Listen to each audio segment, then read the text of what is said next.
Welcome, everybody, to the Early Edge. It is a special day. It is a Friday. So you know it's BPE Friday, but you also know that baseball is back, which is awesome. Speaking of being back, you're probably missing Coach. You've probably had enough of me in the host seat. Don't worry. He's going to be back in a couple days to take over and move me to my rightful position. But I gotta say, let's look at the recap screen from yesterday because it's kind of beautiful. Listen, not a lot of sports, but listen, it's just Sia Nejad on that screen, and we got 2 wins, so we'll take it on an off day. I gotta say, I went 4-0-1 during this alleged all-star break. So that one was a push. Aaron Ryan missing a 4-footer, preventing the 5-0 over this 4-day span for me. So let's look at some other people who will be making picks later today. Let's bring up that CBS Sports HQ screen. Oh, there I am. Sia Nejad and Chip Patterson at the 1 o'clock hour. We've got the Maestro Larry Hartstein on CBS Sports HQ at 5 o'clock. At 6 o'clock, the Maestro is back with Prop Stars. And then at 8 o'clock, Prop Stars again. I can't wait for that. That is going to be good. I have a feeling we're going to hear some futures talk, not just with the NFL, but maybe with college football as well. So you're going to want to tune in to that. But listen, it's a special day. I got to bring on the special guys. This is BPE Friday. You know how we do it. Let's go. Let's bring in the stars of the show.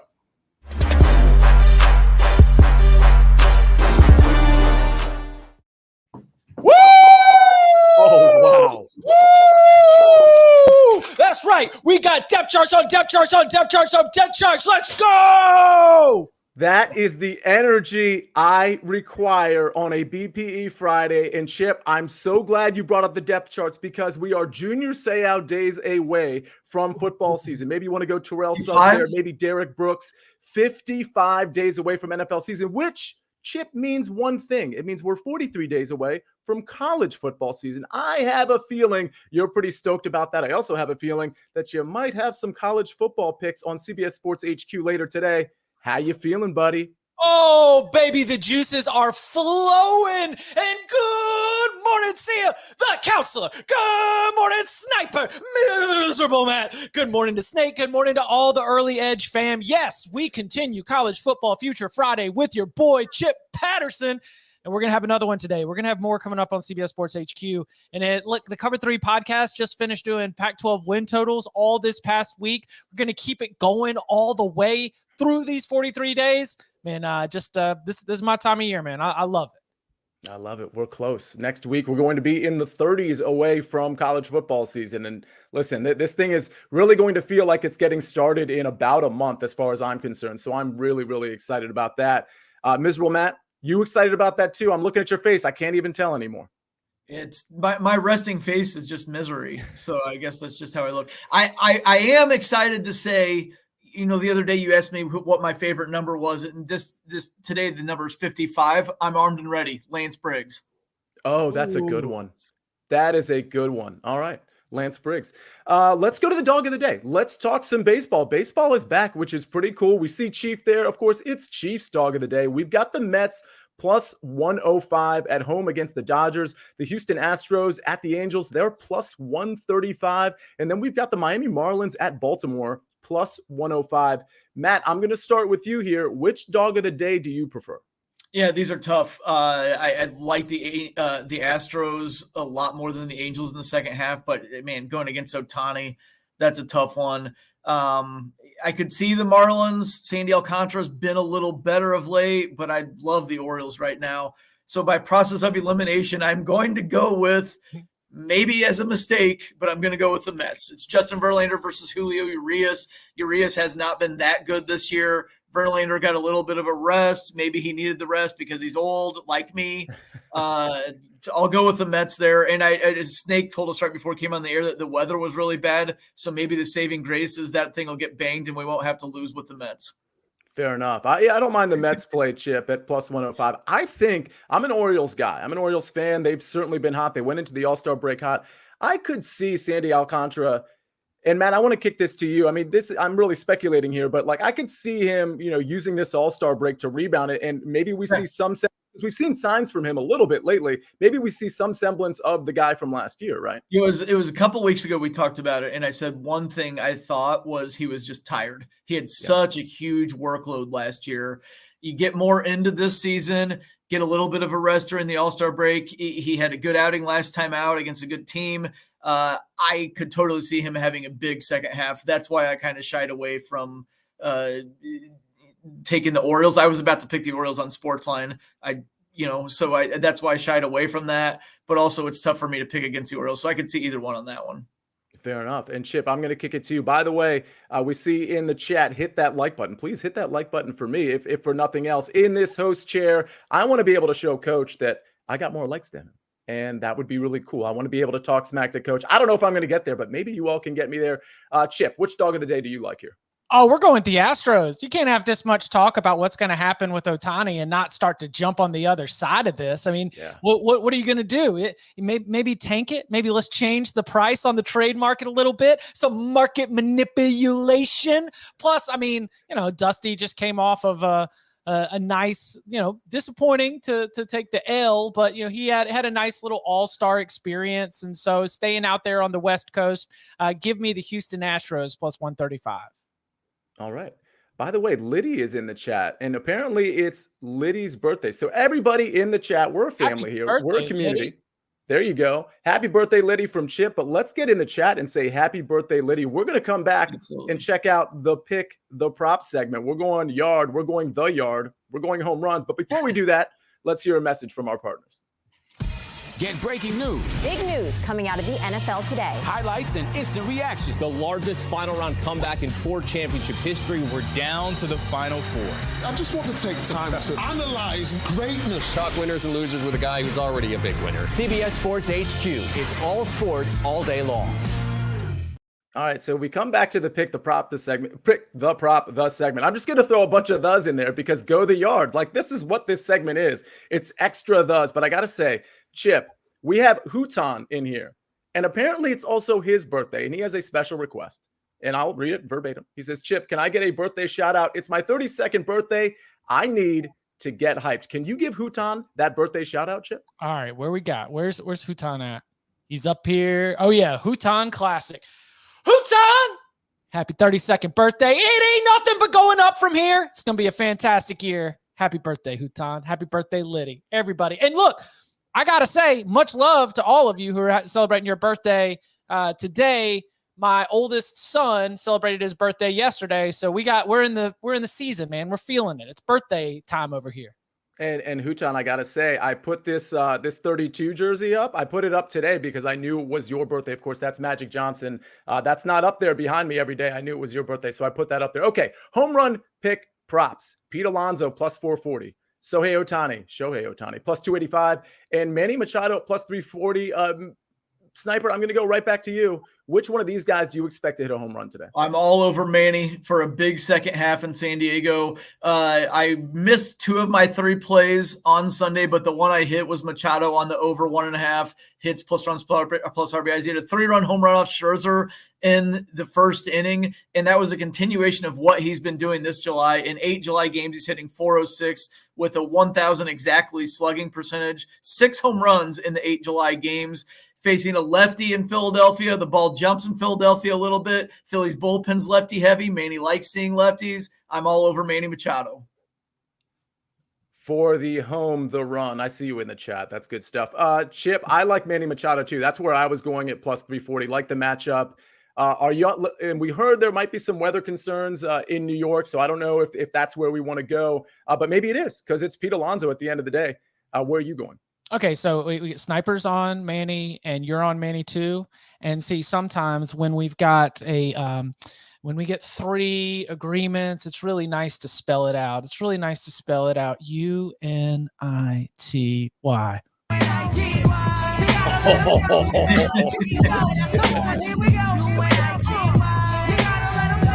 Yeah.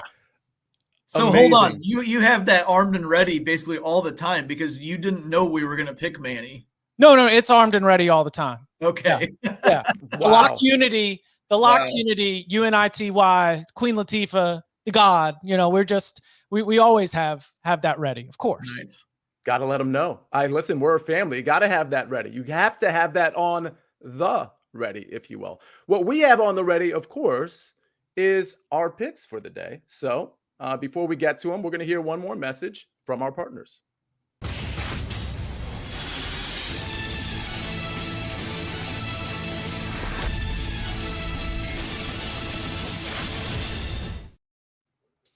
Wow. I love it. I'm hyped. I am so hyped. This is so awesome. Okay, let's get to my picks. By the way, I got to say, because of the weird week and because some picks were made yesterday that weren't going to be completed today because we didn't really have much by way of sports other than golf yesterday, you're going to see quite the recap screen tomorrow. So there's a lot of picks. If you all know, if you're on SportsLine and if you're watching the early edge in 5, there's a lot of picks that are literally pending right now. So even though you only saw the 2 picks for me and the 2 wins, might I add, but you're going to definitely see a big board, and some of those picks are going to be rolling in as the day goes. So obviously keep that in mind. It really wasn't just 2 picks yesterday, just 2 picks that came to completion. Let's go with my picks. Let's start with golf. This is going to start in a couple hours.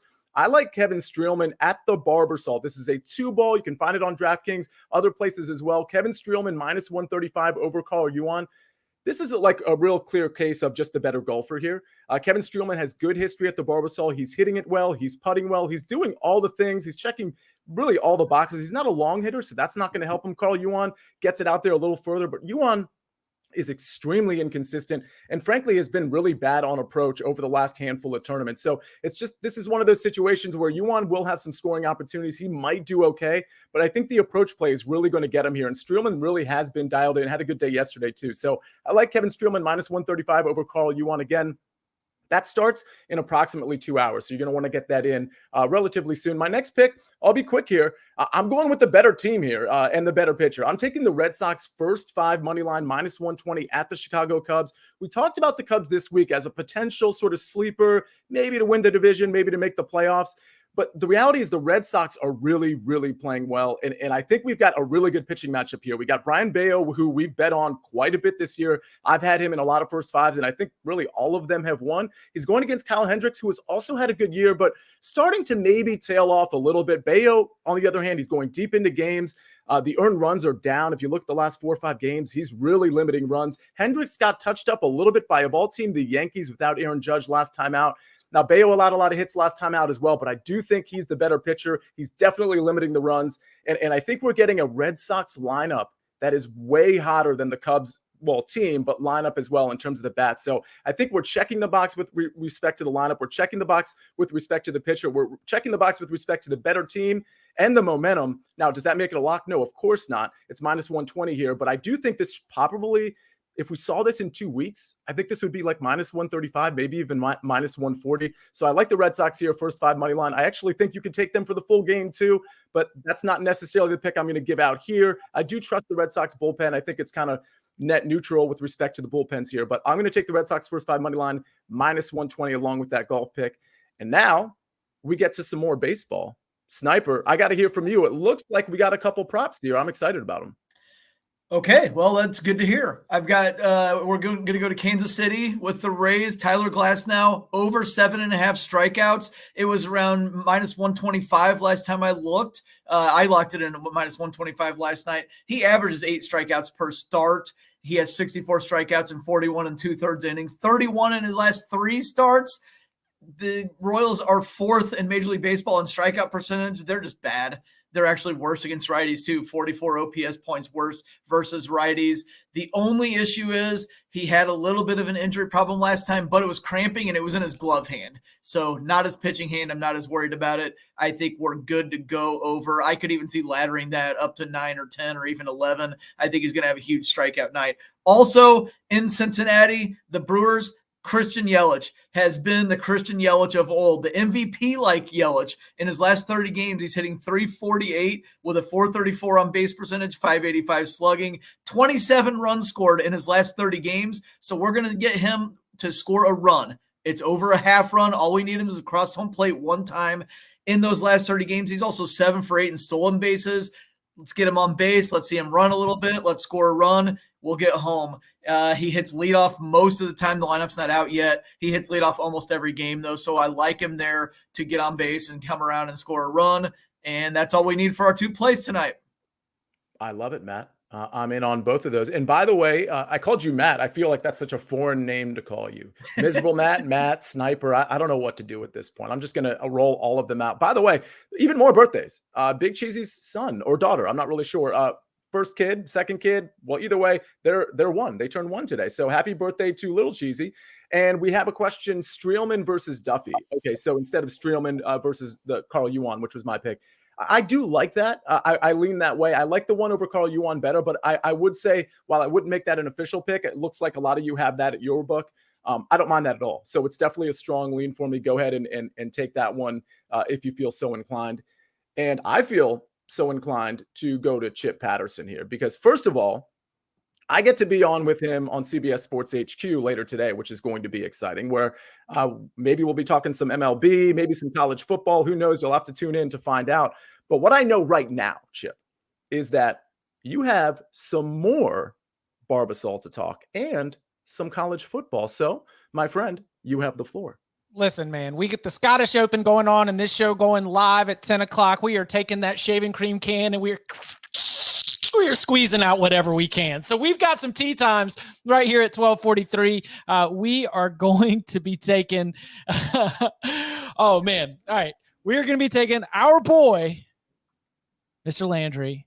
He tees off at 12:43 and it was a little bit of an interesting day for Andrew Landry because he was average. I mean, just average off the tee and putting like very, very average, but he was dialed in with his irons. He gained nearly 2 strokes on approach. He finished 15th in that category in the entire field for his 3-under round of 69. This is going to be a spot where when you saw the fact that he was able to go and get himself some birdies, 1, 2, 3, 4, 5 of those birdies in that round, then he's going to be able to hit the gas. I think he's got a chance to go low. On the contrary, we've got Richie Rowinski, who we lost strokes approach, lost strokes putting, and then Robert Streb, who, by the way, is going to start his day here at 12:43, like 6 strokes off the cut line.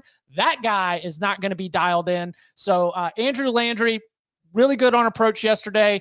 Think he tightens up the rest, shave a couple bogeys off of it, and we get nearly 2-to-1 payout there. So with so many of our Scottish Open, our favorite golfers to ride already out there, this is one spot where I think we can get some golf winners. And just like I told you, we are turning our attention every single Friday to the college football season with a Futures Friday pick. And I gave you an over last week with Louisville, so now we got to take it to the other side. Time for me to be a big old bummer because we're going Cal under 5 wins plus money. And I don't understand why this is juiced this way, because when I look at Cal's schedule, I say, sure, North Texas, even on the road, I'll give that to you as a win. Idaho, absolutely. And at Stanford, rivalry game. Yeah, I think you can do that. Heck, even Arizona State and Washington State, maybe those are toss-ups. But Auburn, loss. Washington, loss. Oregon State, loss. Utah, loss. USC, loss. Oregon, loss. UCLA, loss. I got 7 outright losses, not even counting toss-ups. So you lose one of those toss-ups, or you slip up against Stanford of the farm, and now all of a sudden you're 4-8, and Justin Wilcox might find himself out of a job. They lost their starting quarterback to Louisville. They lost their starting wide receiver, the best wide receiver on that team, to UCLA. Transfer portal's not going well for the Bears right now, so we're going to go under 5 regular season wins for Cal. I love it. And we had a question with respect to your Landry 3-ball. If it's plus 180, do you still like it? Yes. I mean, I was just looking for some good, like, plus money situation. So 210, 180. Yeah. I'm not going to hesitate off that play right there. Yeah, I totally agree with you. I really like what you said about Robert Streb being so far off the cut line. Like, you know, usually if you get like a Victor Hovland who had a bad day yesterday and they're off the cut line, like, well, that's Victor Hovland. Like, he can turn it on in a second and just create some momentum and all of a sudden shoot a really, really good day, which is exactly what happened with him at the Scottish Open. But some of these other guys, 6 off the cut line, there's probably by the time he tees off, might be 7 or 8 off the cut line. And so, you know, unless he's having a hot fire start, which probably isn't going to be the case for Robert Streb, you know, you can kind of count on him maybe kind of mailing it in the rest of the way. So maybe you have just created a 2-ball here, and this is huge plus money at plus 210. So don't mind that at all. And of course, and how about me almost calling him Tom Landry? Oh, that's funny. I came out here and I had all my notes written out, and I was like, Tom Landry, that's not his name. His name's Andrew. It's not Tom Landry. Hey, we got to look it up. Maybe they're related. Tom Landry, if you don't know, a legendary coach for the Dallas Cowboys during their heyday when they actually won playoff games, or at least near the time. Look Near at the that. time. Jimmy Johnson did too. I was going to say they did a little bit after. Yeah, just For a little bit. Yeah. Washington fan here, clearly. All right, gentlemen, I think that wraps it up. I think we took care of the questions in the chat. We got that Landry question out there. Oh, there was one thing I wanted to comment on. Please be really careful when you're looking at golf bets across all the different sites, because somebody pointed out, like, finding the bets in FanDuel, it can be kind of confusing. And honestly, on FanDuel specifically, it kind of can be confusing. They have, when you just go to their main matchup screen, you're going to see 72 hole matchups in the middle of the tournament for some reason. But usually, if you look towards the top of the page, and this goes for DraftKings too, you can kind of see that they have like little headlines like round 2 balls, tournament matchups, things of that nature, where if you just look at the top of the screen, you'll be able to see where the actual bet is that you're looking for. So FanDuel doesn't do the best job from a formatting standpoint. Hopefully they'll improve upon that. But usually you kind of have to click an extra button and you have to look at the top of the screen, and you will be able to find those bets. Let's bring up the recap screen while we're here. We got a lot of bets for you today. Red Sox first 5 money line -120. And we've got my 2-ball in the Barbasol. Kevin Streelman -135 over Carl Yuan. Again, that is a round 2-ball. The Sniper has Tyler Glasnow over 7.5 Ks at -125. And Christian Yelich over a half a run at -140. And Chip Patterson, Cal under. This is a future. Cal under 5 regular season wins at +100. And Barbasol round 2 3-ball. Andrew Landry +210 over Richie Warinsky and Robert Streb. Ladies and gentlemen, a full show. We'll have picks pouring in, not only on CBS Sports HQ, but the picks we had over the last couple of days. Those results will be pouring in as well. So it'll be an exciting show tomorrow. It'll be an exciting early edge in 5. It'll be an exciting CBS Sports HQ, the balance of the day. But that's all the damage we can do today on BPE Friday, which means there's only one thing left to do. You've got your marching orders. Let's take all of these tickets straight to the pay window. For Chip Patterson, for the Sniper, for Jake the Snake on the 11s and 12s and 21s and 22s. I am the counselor, and we rest our case.